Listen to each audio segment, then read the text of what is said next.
तो आज हम लोग डिस्कशन करने वाले हैं यूपी पीसीएस प्री मेंस में। ठीक है, आज हम लोगों का डिस्कशन यूपी पीसीएस में होगा हाई कोर्ट एंड इट्स ज्यूरिडिक्शंस के बारे में। ठीक है, हमने 24 लेक्चर ऑलरेडी कंप्लीट कर लिए हैं, आप जाके वहाँ से देख सकते हैं। ठीक है, तो बिना देरी करे हुए हम लोग स्टार्ट करते हैं हाई कोर्ट के बारे में। हाई कोर्ट एक्ट जो है पास हुआ है, सबसे पहले आपको याद रखना है हाई कोर्ट का एक्ट जो है पास हुआ है 1861 में।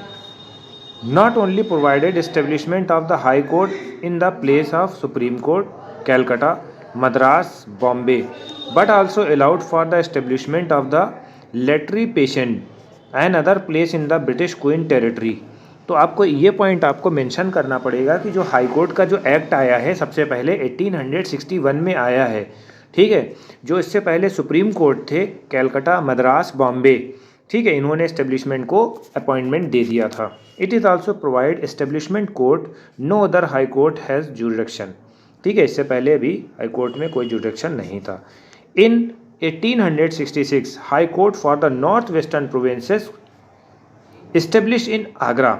ठीक है, अगर पूछा जाएगा भैया नॉर्थ वेस्टर्न प्रोविंसेस का जो हाई कोर्ट था वो कहाँ इस्टेब्लिश करा गया है, your answer should be Agra. Through this letter dated 17 March 1866 में इसको आगरा से जो है चेंज करा गया, रिप्लेस करा गया है। Old Sadar Diwani Adalat barrister Walter Morgan and mister Simpson were appointed as the first chief justice. ठीक है, अब यहाँ पर आपको ये याद रखना, चीफ जस्टिस का नाम इन्होंने बताया है।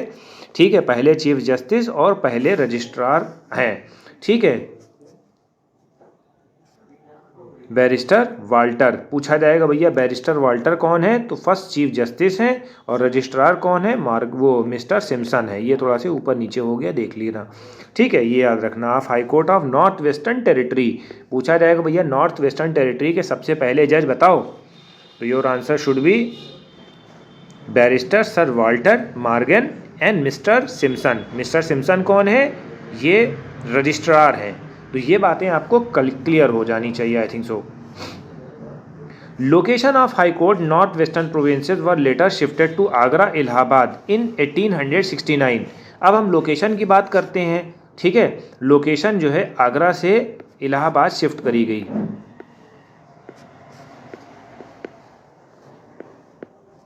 एटीन 1869 में, राइट। अब it is more change into Allahabad high court jurisdiction through the supplementary letter patent in March 11, 1999। ठीक है, तो ये आपको याद रखना, ये सब पॉइंटर्स हैं, आपको इग्नोर नहीं करना है। अब हम लोग आगे चलते हैं। नवंबर 2, 1925 Awadh chief court was establish in Lucknow. ठीक है, लखनऊ में भी एक कोर्ट इस्टेब्लिश हुआ, replacing Awadh judicial commissioner court. ठीक है, जुडिशल कमिश्नर कोर्ट को रिप्लेस करके ये बनाया गया, अवध चीफ कोर्ट बनाया गया। ठीक है, although it was not establish by letter patent, its creation approved by governor general of UP through the Awadh civil court act pass by legislature. जब Awadh civil court act pass हुआ है, किसने launch करा था, लेजिस्लेचर ने। ठीक है, अब chief court of Awadh amalgamated with the high court. अब ये आपको याद रखना भैया, हाई कोर्ट से कौन एमलगेमेटेड, एमलगेमेटेड का मतलब मिक्स होना, मर्ज होना।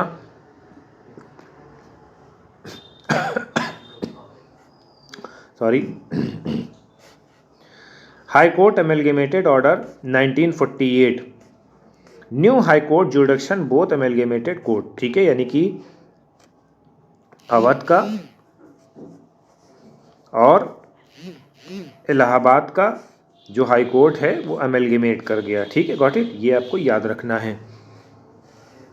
Amalgamated order preserve jurisdiction of the high court under the letter patent and jurisdiction of the chief court under the Awadh court.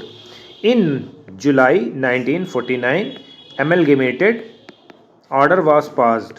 ठीक है, तो ये आपको याद रखना है।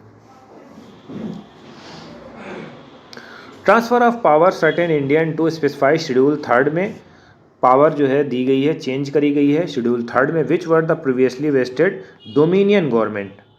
ठीक है, ये आपको याद रखना है। The state mention the schedule third was Rampur, Banaras and Tehri Garhwal and according article 3 it is to administrators if they are part to be merge provinces. अब इसमें इधर देखा है कि जो शेड्यूल 3 में रामपुर, बनारस, टेहरी गढ़वाल, ठीक है, अकॉर्डिंग टू आर्टिकल 3, ठीक है, इसमें क्या करा जाता था, एडमिनिस्ट्रेट करा जाता था। तो ये सब पॉइंटर्स हैं, इसको आपको जल्दी जल्दी याद करना है। जो इंपॉर्टेंट सेगमेंट्स लगे उसको हाईलाइट कर लिए, चाहे उसका नोट्स बना लिए, that is very helpful for your exams. Got it.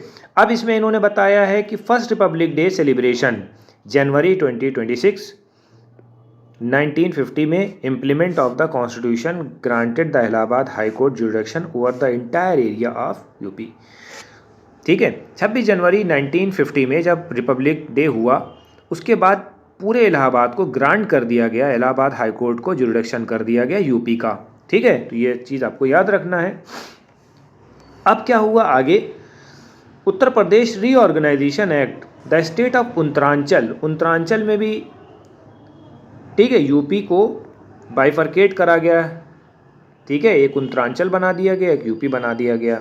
ठीक है, तो वहाँ पर भी थोड़ा से चेंजेस आए हैं, उसको हम लोग डिस्कशन करेंगे।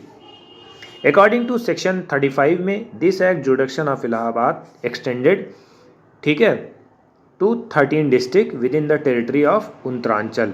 ठीक है, एंड 160 जज position are sanction to be Allahabad high court. ठीक है, तो ये बातें आपको याद रखनी है। इलाहाबाद अंडर सेक्शन 35 में बताया गया है कि एक्सटेंड करा गया है, 13 डिस्ट्रिक्ट को थोड़ा से और एड ऑन कर दिया गया है। ये बात आपको थोड़ा से ध्यान रखनी है। High court of the constitution of India under the constitution each state have a judiciary which administer law and both centre. It is a arrangement of hierarchical structure. Apex of the state judiciary is the high court which are the highest court appeal. ठीक है, तो ये क्या होता है, state का highest court होता है जिसमें हम अपनी अपील को एंटर कर सकते हैं। Got it.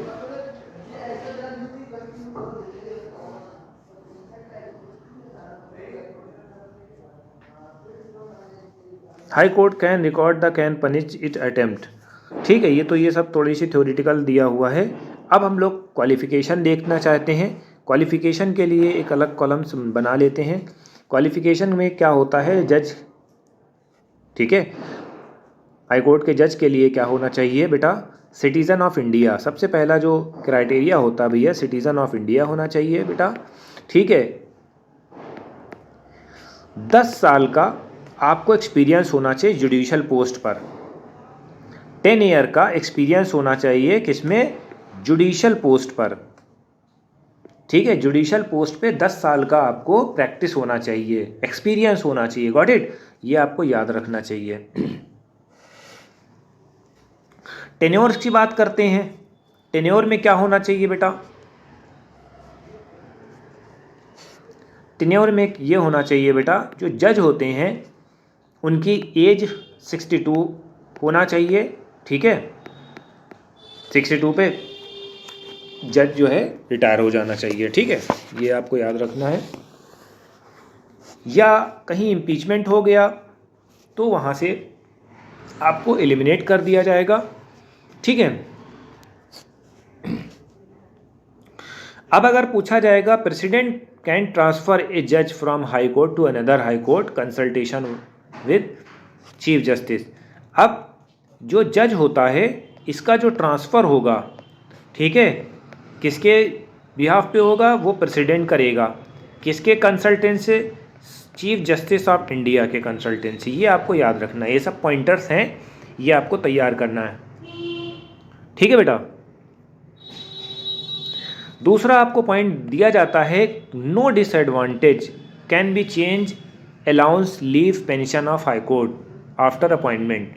ठीक है, डिसएडवांटेज का मतलब कोई आपका नुकसान नहीं होगा पैसे से रिलेटेड, ठीक है, या कुछ भी आपकी फ़ीस चली गई या कुछ भी है, ऐसा कुछ नहीं होने वाला। ठीक है, ये याद रखिएगा। अब पूछा जाएगा नेक्स्ट क्वेश्चन, एक्सपेंसेस जो होता है हाई कोर्ट का वो कंसोलिडेटेड फंड से आता है बेटा। एक पॉइंट और, you should be noted, one more point. High court का जो सैलरी है that is come from consolidated fund of India, consolidated fund of state, state के कंसोलिडेटेड फंड से इनको सैलरी मिलती है हाई कोर्ट के जज को। क्वेश्चन अगर पूछा रहेगा तो आप यहाँ पर लिख सकते हो बेटा, ठीक है। तो ये पॉइंट हमने आपको आज बताया, ठीक है। अब इसका जो नेक्स्ट वीडियो हम जल्दी बनाएंगे, ठीक है। MWF में इसकी वीडियोस आ रही हैं, तो जल्द से जल्द सब्सक्राइब करिए। जितना भी UPSC का कंटेंट है, UPPCS का जितने भी स्टेट्स एग्जामिनेशन है उसकी तैयारी जनरल स्टडी सोल्यूशन पे हो रही है। आप जाके सब्सक्राइब करें, कमेंट करें, ज़्यादा से ज़्यादा शेयर करें, ताकि हम आपके लिए one of the best content ready कर सकें। Thank you.